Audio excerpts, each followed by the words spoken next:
Bonjour, je suis Kayla Sprague de All Israel News. Merci de vous joindre à nous pour les prières d'aujourd'hui ici à Jérusalem.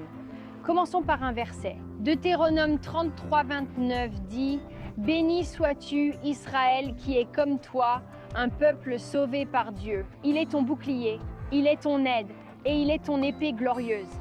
Tes ennemis trembleront devant toi, et tu fouleras leur hauteur. » Aujourd'hui, nous prions pour l'opération terrestre récente d'Israël au Liban. L'IDF a confirmé le début d'un raid terrestre limité, localisé et ciblé contre des cibles terroristes du Hezbollah dans le sud du Liban. Cela marque une nouvelle phase dans le conflit en cours d'Israël avec le Hezbollah. Avant de prier, il est important de comprendre le contexte de cette opération, qui peut être confus depuis l'extérieur. Mais beaucoup de soldats ont été appelés en réserve pour la deuxième ou troisième fois.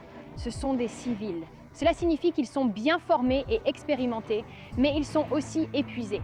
Leurs familles le sont aussi. Ils sont submergés et fatigués par les séparations répétées et l'incertitude permanente.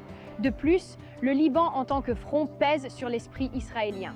Le souvenir des soldats tombés lors des conflits ainsi que la peur d'une présence israélienne prolongée au Liban pèse lourd sur le cœur de beaucoup, encore une fois. Avec cela en tête, prions ensemble. D'abord, pour la sécurité de nos soldats dans un territoire dangereux. Que le Dieu de l'espoir soit leur bouclier, leur protecteur, surtout face aux défis, à la fatigue et aux déploiements répétés. 2.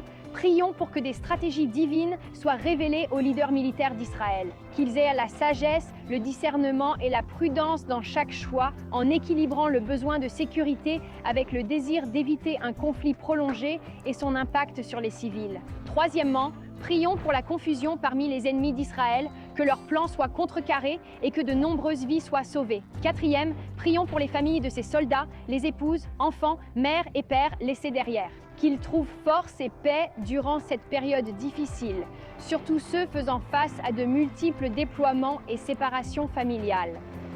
5.